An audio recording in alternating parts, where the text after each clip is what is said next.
if you can just put together what I call a pitch deck. It's a term for basically a presentation that has all the things you need inside of it to submit for funding. And then you take that and you have now a tool that you can use at any time to raise money for your thing. What I do now is I help people really get clear on what their heart wants in their life, so that at the end of their life, on their deathbed, on the last day, when they're looking back at their life, they have those goosebumps, they have those waves of appreciation and gratitude and joy, and they feel really good about everything that they've done. And I like to help people do that by giving them an opportunity to see life from the end on a regular basis. And then, not only just helping them get clear on what they want to do, but helping them get the resources to do it, like funding money to pay for their personal expenses, their business expenses, and all the things they need in order to really support them in doing what they love, as opposed to doing what they, think they have to do in order to survive and thrive. When I was doing my research on you, and I was thinking about how you see people, you talk to them and you uncover their magic. Tell me how, like, you see this person that wants to have a business and they don't have the money, and that's your mission to help them, right?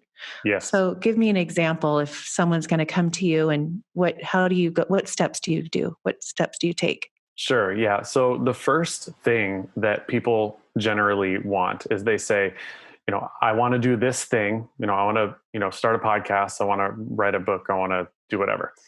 And I need the money for it. And I think the common misconception with what I do is I don't want to just take the person's idea of what they want their business to be and then get money for it. I want to reverse engineer it and say, let's forget that careers are even a part of life. There's no such thing as a job. There's no such thing as a career. You can't own your own business. Can't be a service provider, nothing like that. What do you want to do with your life? How do you want to play in this existence? How do you want to experience life? How do you want to interact with human beings? How do you want to give? What do you want to do? And then from there, we say, okay, well, let's see, what are my preferences and my non-negotiables and my fantasies, right? So you say, okay, well, I love to laugh and I love to be in groups of people and I love to have really deep conversations. I prefer to wake up super early in the morning, or maybe I like to sleep in, or maybe I like to stay up really late and watch the stars. What does that look like to you? And then you say, maybe it's really important that for me, I wanted to be location independent. I want to be able to travel and experience the world. But some other people, they might say, you know what? I just want a grounded home base. That matters to me. Some people, they really want someone to kind of tell them what to do, and they just like focus on that so that they don't have to make all these decisions. Other people, they're like, I have to be the decision maker.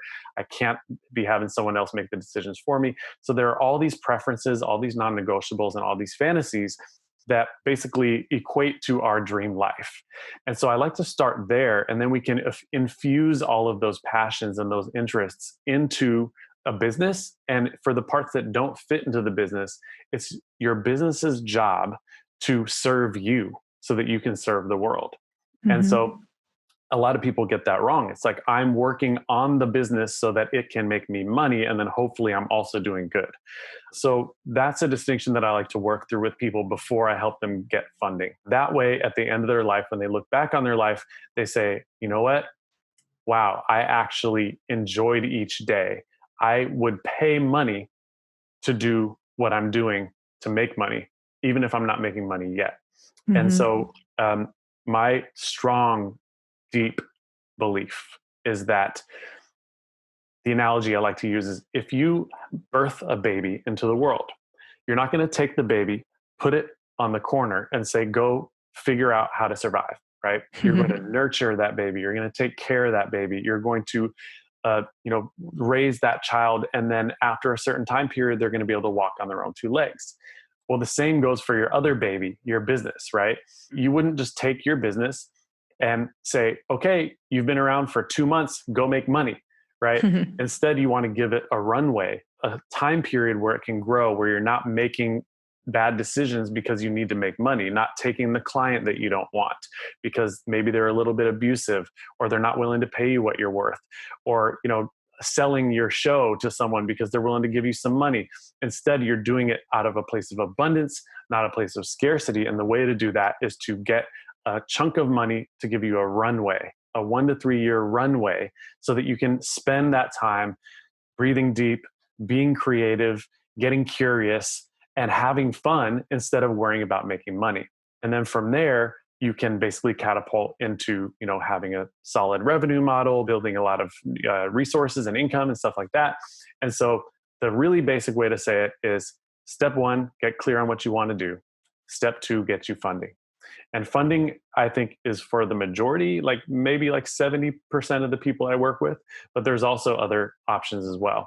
And that money pays for your personal expenses, like your mortgage or your rent, your bills, your food, your gas, your groceries, all the things that you need to survive for 1 to 3 years. And it pays for your business expenses. So if you wanted to hire someone or buy some gear, or maybe have a marketing budget so you can get your thing out there to the world and have people actually find out about it, that's what the money gets people. And so those two things will allow you to have those 3 years to just kind of breathe and focus. And then you have a deadline too, a built-in deadline where, hey, I have 3 years to make this thing profitable. I have 3 years to make this thing replace my current income or the income that I had beforehand if you transition out of your job or other career. Where's the money come from? So money can either come from private investors, grants, or crowd subscriptions, which is different than crowdfunding. So if someone has an existing audience already, say, I've helped a Twitter person who has a big Twitter following, that type of person who has an existing fan base but isn't making money can use crowd subscriptions like Patreon, which basically they say, hey, everybody, I'm doing this thing, and if you love what I do, support me. Say I like them, and I say, okay, they have a Patreon account, I'm going to pay $20. Then $20 comes out of my bank account every single month forever until I cancel to support that person.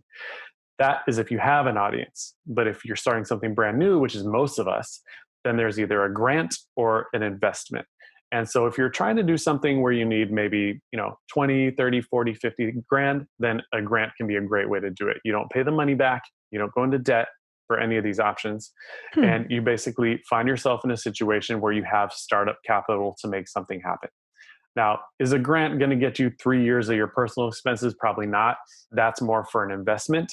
But the beauty of a grant is that you can have this chunk of money that you don't have to pay back and that you can use for whatever you need it for. For example, I get to spend upwards, I'm not doing it yet, but I got a grant for $12,000. So I can take that $12,000 and spend up to $12,000 on YouTube ads, Facebook ads, and Instagram ads per month, because every month I can take that money and I can invest it and then get that money back from sales and put it back in. So right now I'm ramping up on that money using a portion of it. Another example of a grant that is a really high grant is that my friend Sarah, we helped her get a $10,000 per month grant from Google. Wow. So Google basically, now it's not cash, but she gets to spend 10 grand on Google ads and YouTube ads every single month. So she, is always getting new people into her ecosphere for her nonprofit. And that's a beautiful thing for her. The benefit to grants is that though it's a smaller dollar amount, it's a little bit easier to acquire in a lot of ways. And also you don't have to deal with a personality, right? You're not, if you have an investor, you're dealing with another human being who is basically in with you on your business. They don't own the business, but they're giving you the money. You're dealing with them all the time. The benefit to an investor is you get a lot more money if you need it. Like I said, I helped the guy Chad raise 1.4 million. That's the highest amount, but all the way down to 6 to 8 grand for little startup capital for different projects as well. The downside of that is, you could have somebody who, says yes, and then they change their mind, or they say yes and they start paying you payments for a little while and then they decide not to. And so you really have to make sure that you choose the right person and that you have a robust contract in place and that you're dealing with someone where you're actually adding a tremendous amount of value to their lives as well, because that's what's going to keep the synergy going and make them excited about working with you and investing that money in you. So yeah, I have a lot of stories about investments that have gone great and that have gone wrong. But the general idea is if you can just put together what I call a pitch deck. It's a term for basically a presentation that has all the things you need inside of it to submit for funding. And then you take that and you have now a tool that you can use at any time to raise money for your thing. A pitch deck? Yeah, pitch deck.